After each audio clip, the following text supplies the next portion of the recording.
지난주 마지막 끝나는 본문이 사도 바울이 베스도 벨릭스 총독 밑에서 2년 동안 구류된 상태에서 이 벨릭스가 해임이 되고, 그리고 오늘 본문은 새 총독 베스도가 오는 것으로 시작하게 됩니다. 근데 조금 우리가 의아해하는 것은 사도 바울이 감옥에서 2년 동안 있었던 그 긴 시간, 결단코 짧지 않은 그 긴 시간을 성경은 거기에 대해서 전혀 바울이 무엇을 했는지 적고 있지 않다는 사실입니다. 이 사도행전을 적고 있는 의사 누가도 바울이 이 가이사랴 감옥에서 지낸 2년의 세월에 대해서는 별반 이야기가 없습니다. 그리고 실은 바울도 이제는 로마로 가서 재판을 받은 후에 또 그곳에서도 구금되어서 결국 마지막 인생을 맞는데, 지금부터 로마에서 재판을 받고 그가 주님의 품에 안길 때까지는 구금 생활입니다. 이 2년 동안에 그를 결박하여 감옥에 넣은 이 세월에 대해서 침묵하고 있는 이것이 상당히 의아합니다. 이 가이사랴에서 2년 동안 뭘 했을까? 상당히 궁금한 마음으로 오늘 본문을 대하게 되는데요. 가보신 분은 아시겠지만 가이사랴의 옛날의 모습을, 복원된 모습을 이렇게 보시면 바로 저기에 보면 로마 총독관이라고 보이시죠? 아마 그 총독관 안에 바울이 구금한 감옥이 있을 것이라고 추측이 됩니다. 바로 이곳에 새로 부임한 베스도라고 하는 이 총독이 이전 벨릭스 총독이 아주 못된 총독이었잖아요. 이 유대인들의 고혈을 짜먹는 아주 악정을 저지르고 바울에게 뭔가 좀 돈을 좀 얻을까 해서 아직 재판도 안 끝났는데 그 2년 동안 그 감옥에다가 구류해 놓는 걸 보십시오. 당연히 이 유대인들의 원성이 잦아들고 로마 정부는 그래서 벨릭스를 해임하고 신임 총독 베스도를 배치하게 됩니다. 새로운 베스도 총독은 당연히 유대인의 마음을 사기 위해서 그들의 말에 귀를 기울이는 모습을 발빠르게 움직입니다. 그래서 부임한 지 3일 만에 예루살렘으로 올라갑니다. 그래서 예루살렘에서 유대인 지도자들과 만납니다. 거기서 이야기하죠.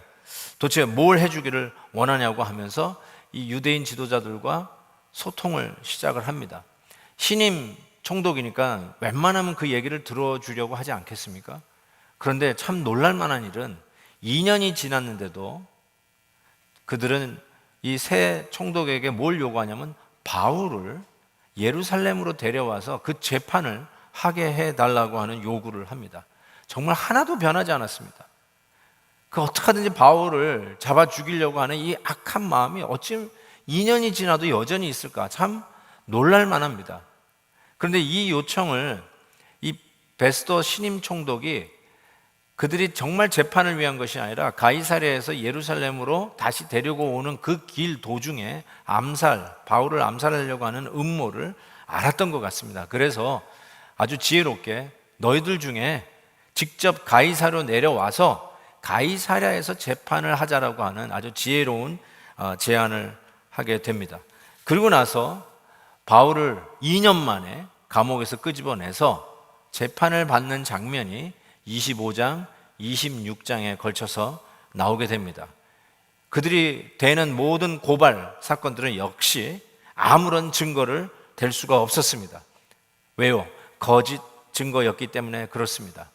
이 가이사랴의 총독 관저에 접견실이 있었어요. 영어로는 어리언스 홀 이렇게 되어 있는데 그곳에 높은 사람들, 이 귀족들, 최고 관직들이 참 모여서 거기에 아그리빠 왕, 정확하게 얘기하면 아그리빠 왕 2세입니다. 아그리빠 왕과 그의 누이 버니게와 함께 앉아서 바울이 하는 이야기를 듣는 기회를 갖습니다. 그때 그 어리언스 홀의 분위기를 성경이 이렇게 적고 있습니다. 23절에 보니까 아그리빠와 버니게가 크게 위엄을 갖추고 그 자리에 온 것입니다. 뭐 이게 크게 위엄을 갖춘다고 해서 뭐 트름을 했거나 뭐 이렇게 소리를 냈다는 게 보다 옷을 화려하게 입었다는 뜻이에요. 왕복을 입었다는 거겠죠. 그래서 주로 이런 보라색 옷을, 휘장 같은 옷을 입었다고 생각하고, 그 옆에 신임 총독 베스도가는 왕을 상징하는 아마 이런 빨간 휘장 같은 거를 입었을 거라고 생각하고, 그곳에 수많은 로마의 군인들, 이 장교들, 백부장, 청부장 이런 자들, 그리고 모든 군인들이 빽빽히 그 총독 관저를 안과 박을 에워싸고 있었을 거라고 짐작을 합니다. 정말 바울의 입장에서 생각할 때 위압적인 분위기가 틀림이 없습니다. 그냥 눈이 부실 정도로 화려한 소위 고위층, 높은 사람들만 딱 앉아 있는데, 그 앞에서 2년 만에 감옥에 나온 바울을 한번 여러분 상상해 보십시오. 수염은 제대로 깎았을까요? 머리는 제대로 빗었을까요? 뭐 제대로 먹지도 못했을 것이고, 남루한 모습에, 거기에 바울이 스스로 고백한 것처럼 양손에는 착고가 차여져 있었을 것이고, 착고를 연결한 쇠사슬 그 무게로 말미암아 아마 꾸부정하게 그들 앞에 서 있었을지 않았을까.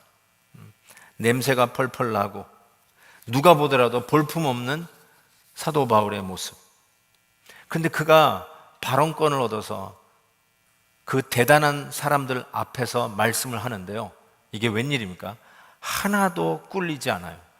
당당하게 그는 하나님의 말씀을 외치는데, 2년 전 외쳤던 그 말씀, 똑같은 억양과 똑같은 톤과 똑같은 확신과 당당함으로 똑같은 내용의 복음을 전하고 있는 모습을 보게 됩니다. 바로 그 내용이 26장에 적혀져 있습니다. 그중 몇 절만 한번 화면에 띄워 같이 한번 읽어보도록 하겠습니다. 8절에 바울이 이렇게 얘기합니다. 당신들은 하나님이 죽은 사람을 살리심을 어찌하여 못 믿을 것으로 여기나이까? 얼마나 당당합니까?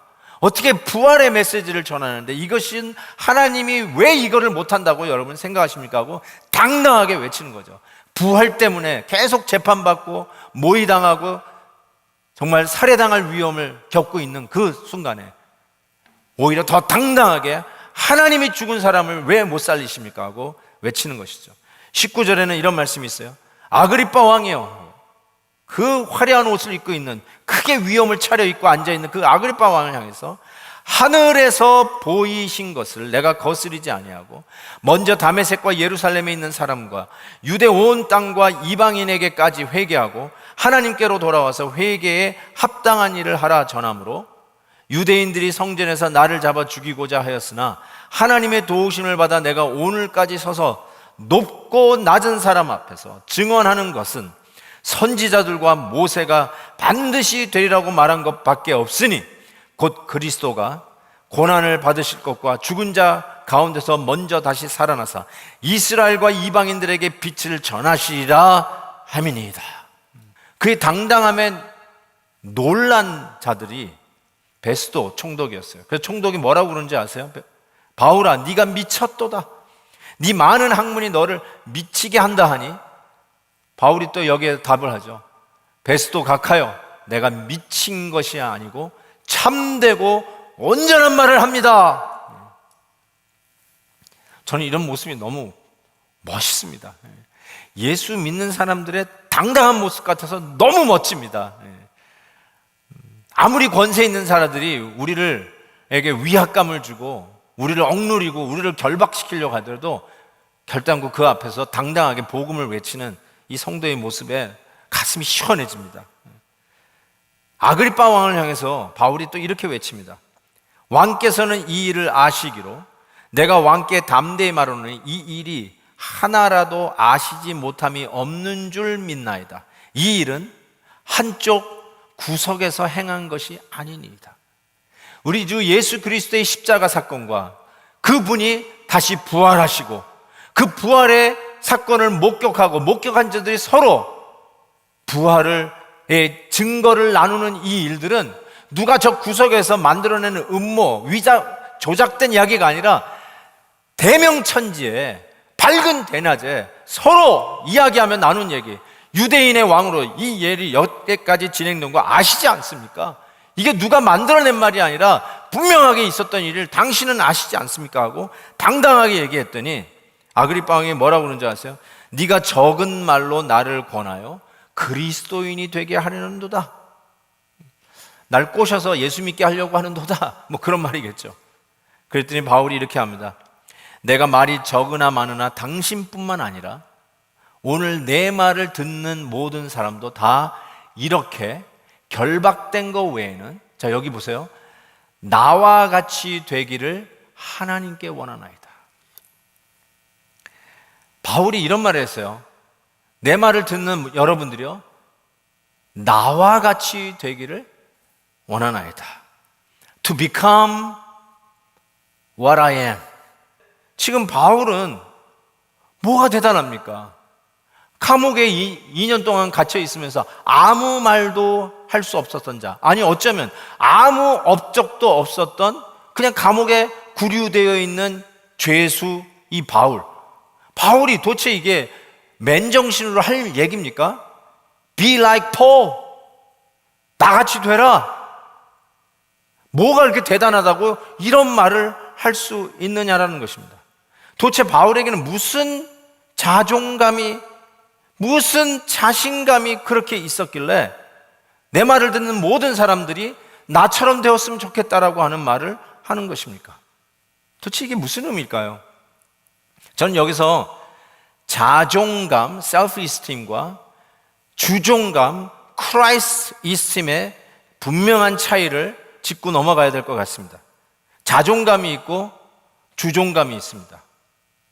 자존감은 뭐 사전적인 정의 그대로 나의 품위를 지키고 내가 참 소중하다라는 것을 생각하는 마음, 내가 참 소중하고 괜찮은 사람이다 라고 생각하는 마음이 자존감이에요. self-esteem이에요. 그런데 이 self-esteem은 그리스도를 높이고 그리스도가 존귀한 분임을 생각하는 마음, Christ esteem, 이것이 먼저 이루어지지 않으면 self-esteem, 자존감은 성립되지 않습니다. 주종감이 없으면 우린 둘 중에 하나입니다. 한없이 열등감 속에 나는 못난 사람 하고 열등감에 빠지든지, 아니면 한없이 자기의 업적을 자랑하는 교만한 자가 됩니다. 특별히 자기의 모습을 자랑하고 자기는 그래도 어느 정도 자수성가한 사람이다. 내 이력서를 봐라. 내가 지금까지 노력한 모습을 봐라. 내가 어떻게 이민 생활에서 맨주먹으로 여기까지 달려와서 성공했는지를 봐라. 자기의 업적을 놓고 자기 자신에 대해서 아주 프라우드하게 생각하는 사람들, 만약에 주종감, 그리스도께서 우리에게 베푸신 은혜로 인한 감사의 마음이 없으면 자기의 업적을 자랑하는 마음은 자존감이라고 얘기하지 않습니다. 그거를 교만이라고 부릅니다. 그래서 그리스도를 높이는, 그리스도가 나의 삶의 최고임을, 그리고 나의 나됨은 바로 그분이 나에게 베푸신 은혜이다. I am who I am by the grace of God. 사도 바울의 말이에요. 바울이 그 얘기했어요. 내가 이 자리까지 있는 것은 하나님의 전적인 은혜라고 얘기하는 그 주종감, 주를 높이는 이것이 없으면 우리 either 열등감 or 교만이지 결단코 그걸 자존감이라고 부르지 않습니다. 주님의 은혜를 매 순간마다 자각하는 것이 우리 안에 끊임없이 생성되지 않으면 우리는 어쩌면 나같이 되세요, be like me 라는 말을 감히 할 수 없습니다. 그건 교만이기 때문에 그래요. 그 말을 하는 순간 자기의 교만이 들통나기 때문에 그렇습니다. 나의 나됨이 나의 업적을 보고 나의 위대함을 보라가 아니라 나의 나됨이 하나님의 은혜라고 고백했던 바울, 그 바울은 뭐라고 얘기하냐면 내가 결박된 거 이것 말고는, 지난 2년 동안 감옥 안에 갇혀 구류되어 있었던 이것 말고는, 쇠사슬에 차여서 출렁출렁거리는 이것 말고는 내 말을 듣는 모든 분들은 나처럼 되기를 원합니다. 어떤 모습이요? 어떤 모습이요? 우리 안에 예수님 때문에 받은 은혜, 예수님 때문에 가진 그 은혜의 깊이와 사랑의 넓이, 그리고 이 진리가 우리를 자유케 한다 하셨기 때문에 이 복음 때문에 누리는 이 자유의 그 크기 때문에 우리가 매일매일 하나님의 은혜를 공급받고 사는데, 그것이 오늘 나를 다시 끌어올리는, 저 바닥에 바닥치고 있는 우리들의 이 모습을 다시 끌어올리는, 자존감을 주는 그 가장 밑거름이 되거든요. 그래서 바울의 입장에서 나처럼 되라는 말이, 나처럼 이렇게 감옥에 들어가서 살아봐라, 이게 아니라 결박된 거 외에는 나처럼 되라는 말이, 이 세상은 나를 결박하려고, 이거 끌어내리려고 해도 나는 결단코 끌어내려지지 않는다. 왜냐하면 주님이 나에게 주신 그 생명력 때문에, 주님이 나에게 주신 은혜 때문에. 이 세상에서는 죽어라 죽어라 하는구만 하고 사람들이 이구동성으로 얘기할 수 있는 그 상황이었지만, 그래도 내 안에는 예수님 때문에 누리는 놀라운 은혜가 있기 때문에, 누구든지 그리스도 안에 있으면 새로운 피조물이라, 이전 것은 지나갔으니 보라 새 것이 되었도다. 예수 그리스도 때문에 내 안에 새로운 생명력이 싹이 트고, 그 생명력 때문에 오늘도 당당하고, 감옥 안에 있어서 그렇지 결단코 주 안에 베풀어 주신 이 놀라운 은혜와 사랑은 그 누구도 빼앗아갈 수 없다라고 하는 이 당당함. 그래서 2년 전이나 감옥 속에서 2년을 썩고 나온 후에도 그는 결단코 변함없이 당당하게 그리스도를 높이며 그 수많은 높은 사람들 앞에서 결단코 주눅들지 않냐고 당당하게 그 안에 끓고 있는 예수 그리스도의 생명력을 전할 수 있었다고 믿습니다. 저는 우리 안에 당신도 나처럼 되세요 라는 말을 과연 할 수 있을까 없을까 생각을 좀 해봤어요. 우리 화면 앞에 앉아있는 우리 엄마 아빠들도 한번 서로에게 여보 당신 나처럼 돼야 돼, 혹은 우리 혹시 자녀들이 옆에 같이 있으면 우리 아들에게, 우리 딸에게 아들아 아빠처럼 되라, 딸아 엄마처럼 되라, 이런 얘기를 할 수 있을까? 뭐 대단한 업적이 없지만, 뭐 정치적으로 뭐 대통령이 된 사람도 아니고 기업적으로 뭐 CEO가 아니라 할지라도 과연 이 바울이 이야기한 것처럼 결박된 거 외에는, 내가 감옥 속에서 이런 형편 속에서 쇠고랑 차고 있는 거 이거 외에는 아들아, 성도들아, 여보, 집사님, 내 이웃에 있는 동료들에게 나같이 되십시오 라는 이야기를 할 수 있을까? 이런 생각을 해봤습니다. 이번에 코로나 바이러스로 인해서 아주 온 세계가 난리인데, 이 미국 땅도 그렇지 않습니까? 뭐 저희는 잘 이런 부분에 대해서 민감하지 않지만 제가 이런 얘기를 들었습니다. 이번에 한국에서 온 소식들을 보면 이게 마스크 쓰고 다니는 모습을 보면서 한 목사님이 그러더라고요. 하도 쓸데없는 말을 성도들이 하니까 하나님 마스크 채우고 입 좀 조심해라 하는 뜻이 아니겠느냐. 그리고 모든 나라들이 이제 한국인의 입국을 막으면서, 참 우리 한국 사람들이 참 굴욕적인데, 뭐 우리는 뭐 외교를 아직도 잘 못해가지고 이 모양이다라고 비판하는 사람도 있지만, 영적으로 생각하면 우리가 한국에 와 있는 외국인 근로자들을 얼마나 멸시했으면 저들이 이때 한국 사람들의 입국을 막겠느냐. 그거 회개하자고. 그러면서 어떤 영적인 메시지를 그 안에서 생각하면서 우리가 회개하는, 하나님 앞에 무릎 꿇는 기회를 갖자 이렇게 얘기하는데, 또 다른 의미에서 우리가 뉴스를 보면서 제일 여러분이 관심 있게 보는 뉴스가 뭘까 이런 생각을 해보게 됩니다. 저는 혹시 이 지역에 감염된 사람이 있나 그거 계속 매일같이 확인했습니다. 근데 많은 분들은 스탁마켓을 확인을 합니다. 한국적으로는 IMF 때보다 더 심각하고 미국적으로는 9/11보다 더 심각한 경제 위기에 닥쳤다고 합니다.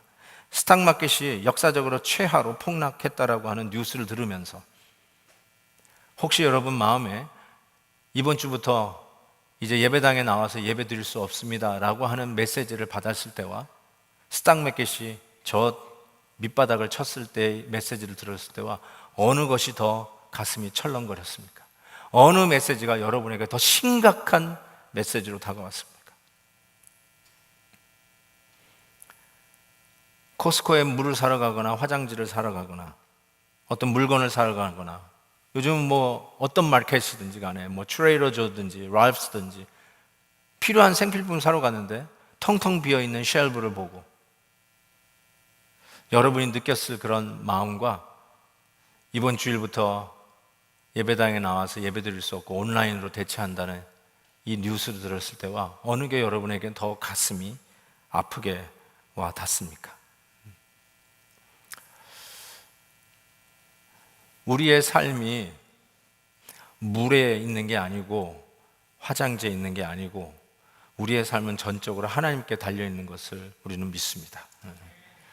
우리를 살리는 게 우리 창고에 얼마나 많은 음식이 딱 저장되어 있는가가 아니라 우리를 오늘도 살게 하시는 것은 하나님의 은혜인 줄 믿습니다.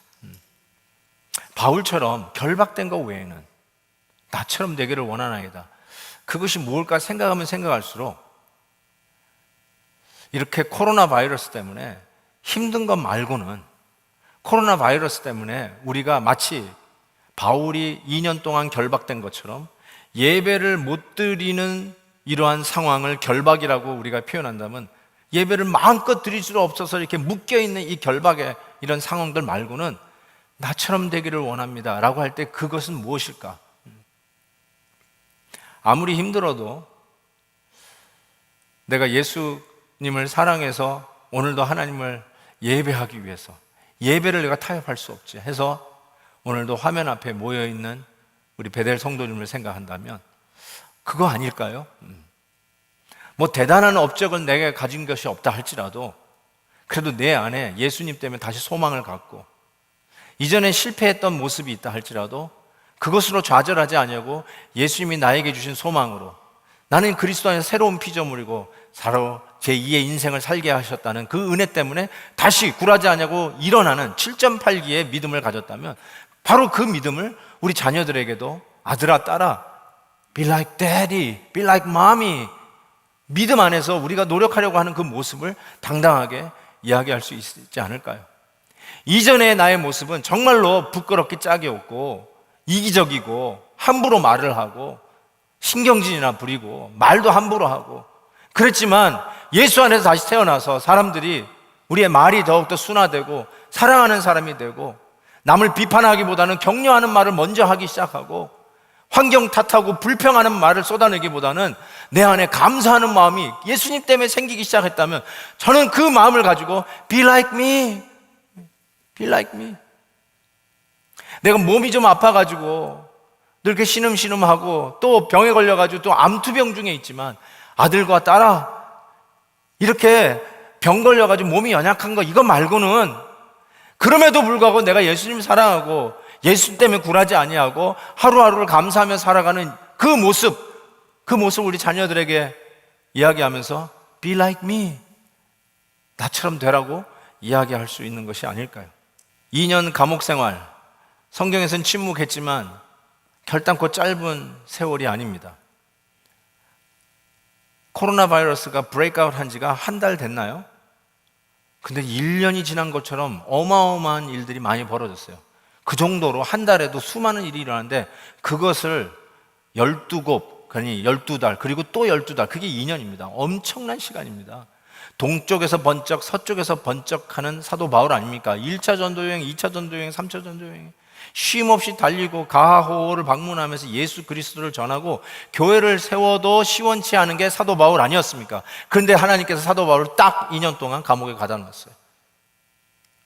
바울의 입장에서 아무리 생각해봐도 정말 회의가 들고 용기를 잃고 이게 뭔가 할 시간이 아닐까요? 한 사람의 인생을 그냥 낭망으로 떨어뜨릴 수 있는 충분한 시간이 2년이라는 세월이 아닐까요? 그것도 예수 그리스도를 거듭나서 주의 복음 전하기 위해서 구별받아서 종횡무진 뛰던 바울을 딱 감옥에 2년 동안 닫아놓은 그 상황 속에서 한 사람을 나락으로 떨어뜨리고 한 사람을 회의와 염려와 걱정 속에서 두려움과 낭망으로 결박시킬 수 있는 충분한 시간이 2년의 세월이 아니었나요?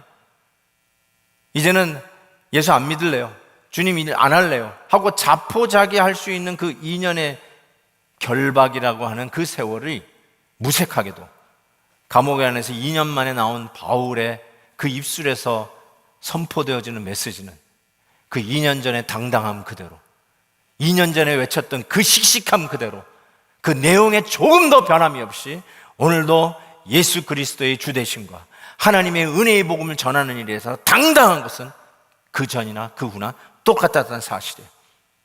기억나십니까? 사도 바울이 예루살렘을 향하여 이방인 교회의 헌금을 거두어서 가는 바로 그 도중에 사람들이 가지 말라고 그랬어요. 예루살렘에 가면 어려움을 당하니까. 그때 바울이 했던 고백이 이것이었습니다. 사도행전 20장, 오직 성령이 각 성에서 내게 증언하여 결박과 환난이 나를 기다린다 하시나 내가 달려갈 길과 주 예수께 받은 사명 곧 하나님의 은혜의 복음을 증언하는 일을 마치려 하면은 나의 생명조차 조금도 귀한 것으로 여기지 아니하노라. 맞습니다. 이것이었어요. 바울이 변하지 아니하고 2년의 결박 생활에서도 결단코 좌절하지 아니하고 주저앉지 아니하고 회의와 절망과 두려움 속에 빠지지 아니하고 오늘도 당당하게 예수 그리스도의 생명을 전할 수 있었던 이유는 하나님의 은혜의 복음이었어요. 그것이 그를 오늘도 이 자리에 설 수 있게 했고 그것이 오늘도 꿋꿋하게 끝까지 예수님 때부터 자기 때까지도 집요하게 악연처럼 달라붙은 헤롯 가문의 아그리빠 왕 앞에서도 당당하게 하나님의 메시지를 전하면서 당신도 나같이 되기를 원합니다. 당신도 나같이 되기를 원합니다. 정말로 예수 그리스도를 높이며 당당하게 외쳤던 예수 그리스도의 제자들만 가질 수 있는 성령의 성품, 자존감, self-esteem. 그 당당함으로 주의 복음 전하는 이 모습을 보십시오. 사랑하는 우리 베델 성도 여러분, 코로나 바이러스로 우리가 결박당한 상태와 같지만 이것은 결단코 우리를 결박할 수 없습니다.